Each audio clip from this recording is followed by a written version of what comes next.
Hi and welcome to another video of Dad's RC Hangar. Today we're going to be concentrating on the simulation, mainly Realflight 8. Now, and of course, sorry, the FrSky X10. Now, as you know, I crash a few planes and I really need a lot of sim work. And up until now, I couldn't use the X10 with the OS, with the FrSky OS, and I couldn't even use the Taranis X9D.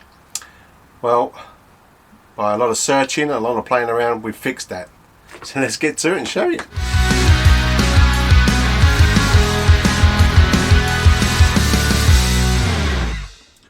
Okay, welcome back. This will be my first time of trying to show you what I'm doing on the screen, and well, I suppose it's my first time, and on the transmitter. Now, trouble with that, you know, I haven't got the facilities of lots of cameras that can point at different places at the moment.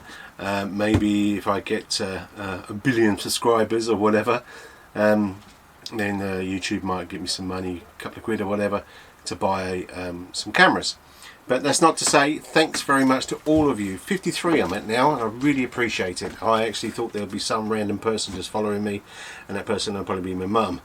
So, I'm my brother, of course. But 53, that's great. I hope that I'm helping you in some way. This, I feel, is pretty important.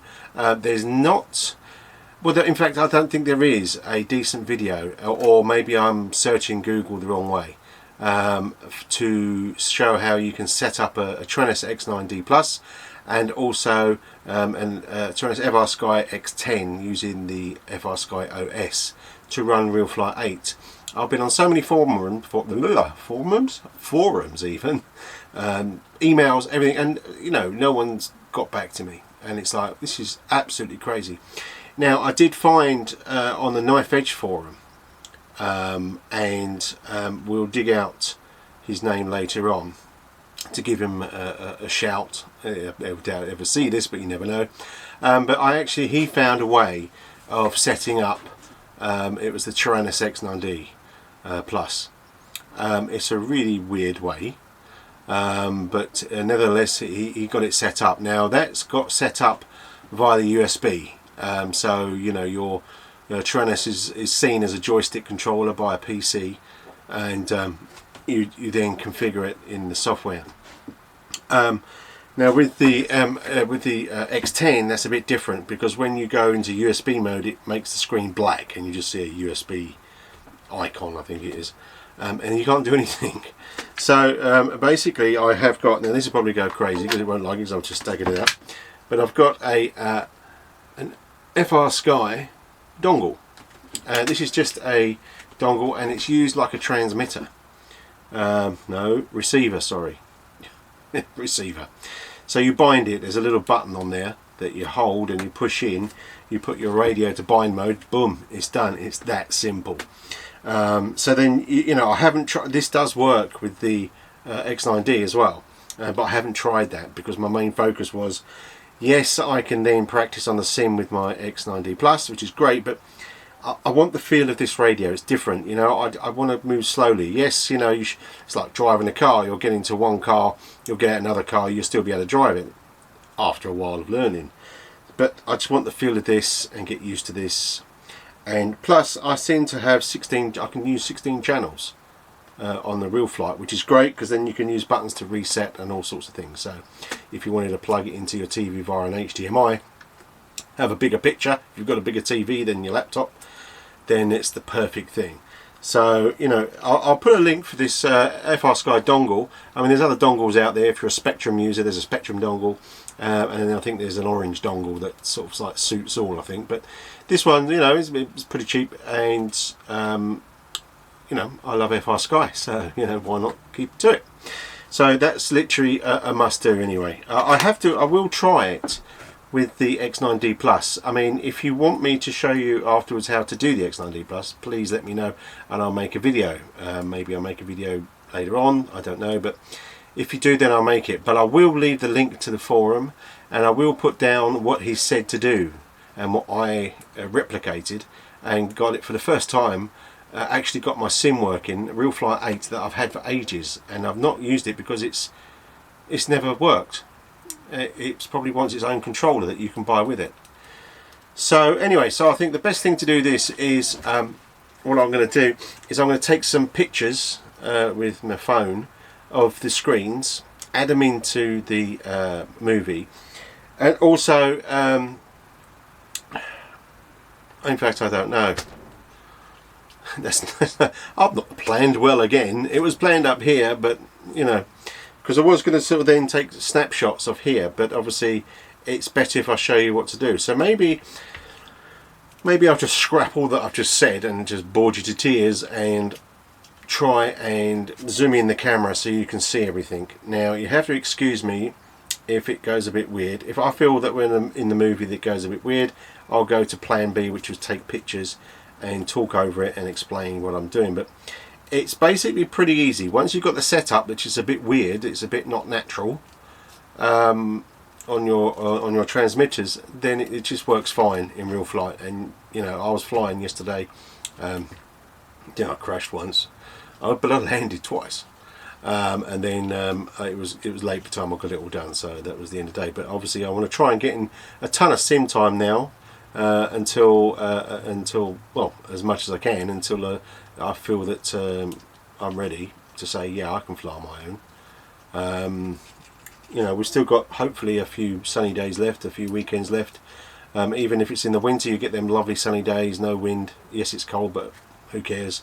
I just need to get my planes up. I've still got to build this other ruckus that I've ordered some pins and bits and pieces, but that's another video, so don't worry about that. It will be coming soon if you like the look of the ruckus, which is a lovely plane.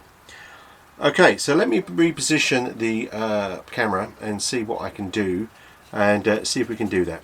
Okay, hang on a second. Okay, let's give it a go. So here we've got the interface for the FrSky X10.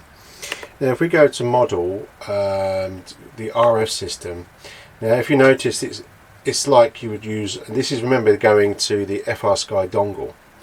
So you've got the low battery, yeah, you can see I've been using it a lot yesterday. So internal RF is on, normal 16 mode, and then you'd bind, which basically is you can bind it on that one there, and then once it's bound, it's back to normal. So that is acting as a normal transmitter to the FrSky dongle. So let's return out of that and we go to the next page. Now this is the important part, the input map.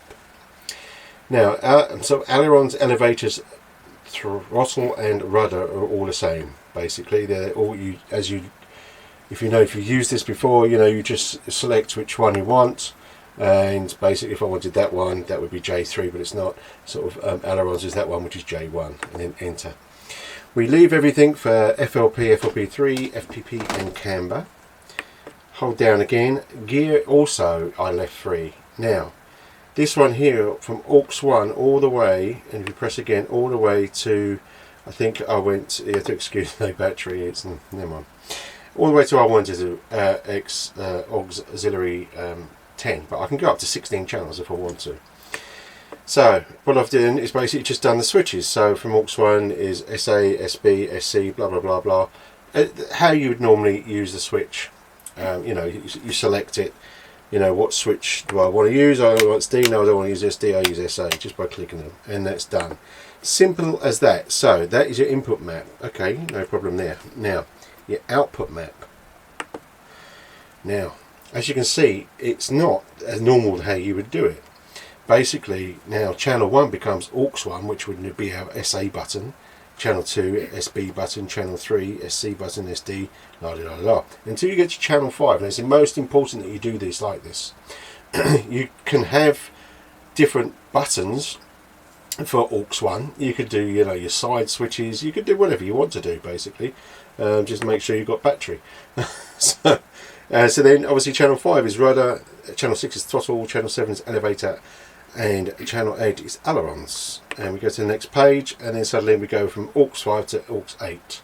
Now I can go, as I say, to channel 13 all the way to 16, because I'm using a 16 channel kind of like a receiver. and then set up your source of control, and that is all you do. I mean, that is pretty fantastic. You do a bit more in the X9D Plus because you have to add it into the mixer, but this didn't. I thought, well, you know, where is the mixer? It's a bit weird on the X10. I think you've got some kind of different mixer XE or something it's called, or EX, and but they didn't need that. It worked, so I thought, okay, let's bring it on the computer. So give me a second, let me readjust the camera for the computer, and I'll show you what we do next. Okay, and back. Now Realflight started on the computer. It's nice to have you here. Thank you, Alexa. Random. Okay.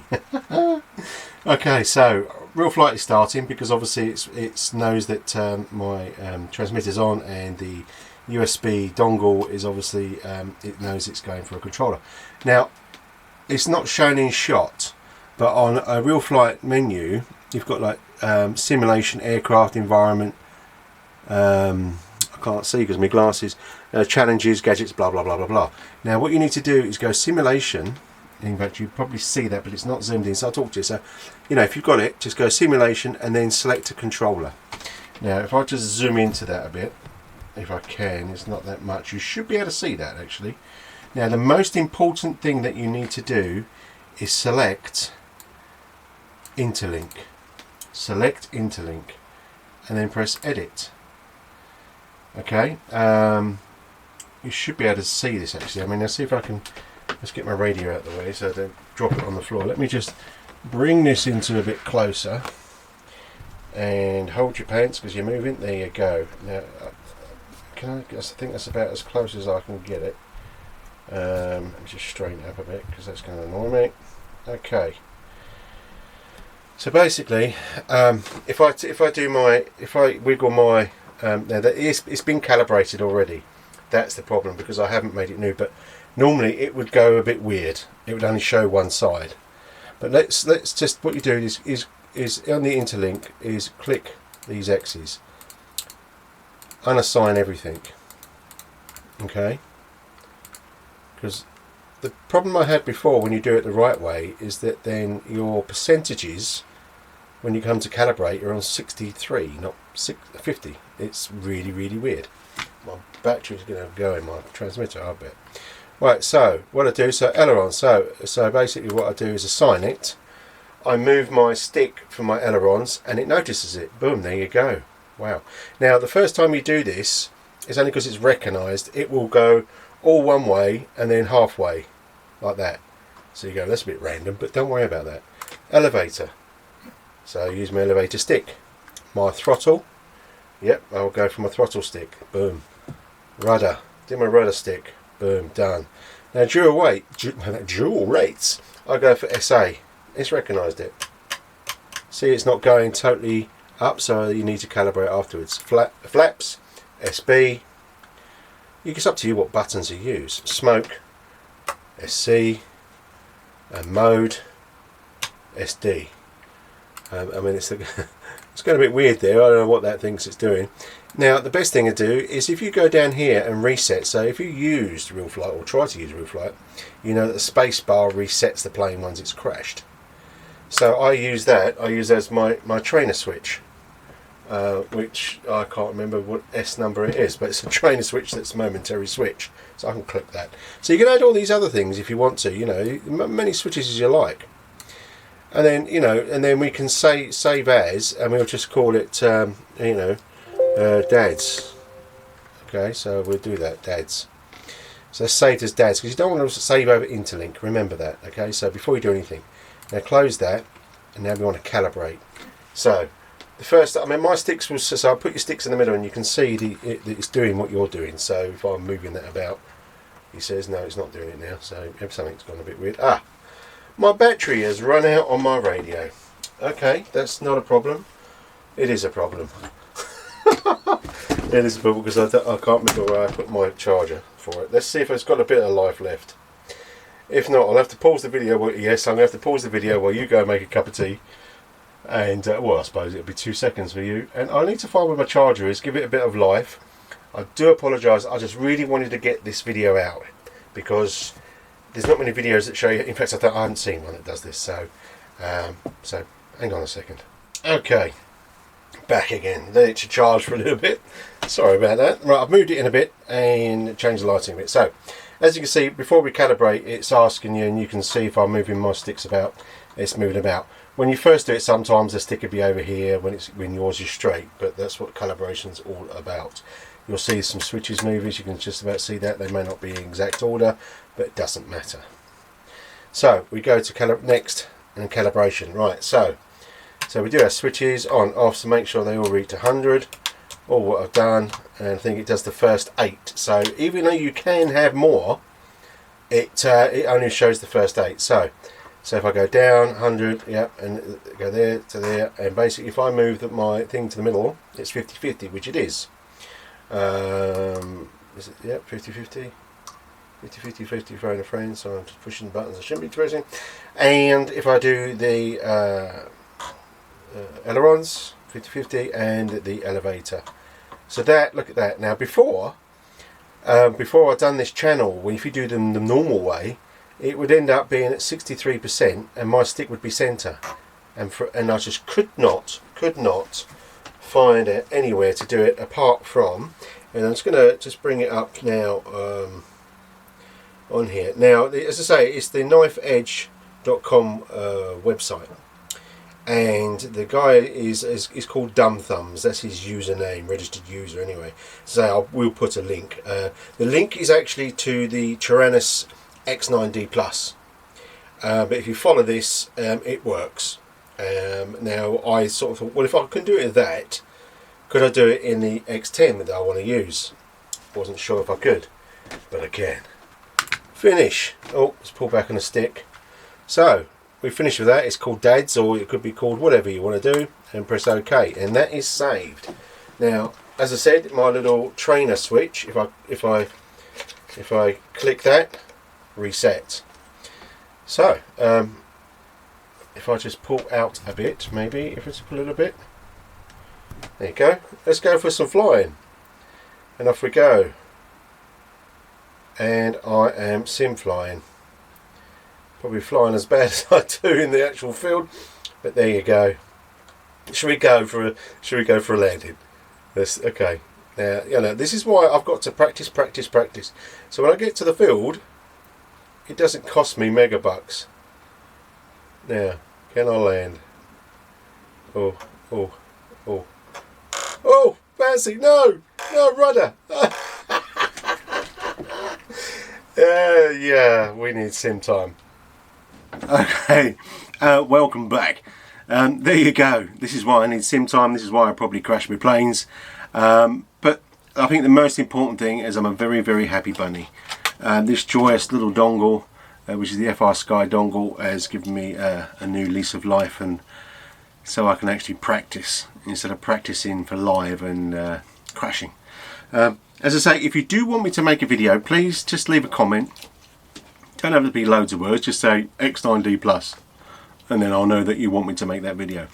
But as I say, I will leave the link, and just in case the link disappears and the videos, my videos are still around, I will copy and paste what he actually says in that forum. So you know, you'll always have that. Now, I did notice the other day that Windows have done a secret update, and it actually stopped the USB working. So it just, Taranis wouldn't work. Now, I did find an answer to that on the internet. You probably did yourself, and it's just basically got to roll back a driver. I will leave the link in the description underneath to say Taranis USB fix. Follow that video, and he'll show you what's it. Now, it's a bit different from mine. Now, when you get to the part where he says rollback driver, I didn't have that. My rollback driver was greyed out. So all I did was uninstall driver and tick the tick box, all software related to that driver. As soon as I did that and plugged this back in again, it worked. So if you follow that video and go, oh my god, I haven't got a rollback, what am I going to do? Just when you click on it again or right click on it, it will say, you know, on properties or something, it says uninstall, and it comes up with a little window, and you check the checkbox, uninstall related software, I think. But you'll see it anyway. It's self-explanatory, and as soon as you do it, it's great. Now, why that happened, I don't know. It was one of Windows' little updates. Maybe Windows is going to bring out a controller. God forbid, blue screen while you've got a little jet in the air. No, thank you. But Microsoft, you've got better. Don't. You know, I'm not putting you down unless you want to give me a free laptop or something. Surface, maybe. I don't know. Anyway, keep flying. Be safe. And more than anything, have fun. See you around. Ta-da.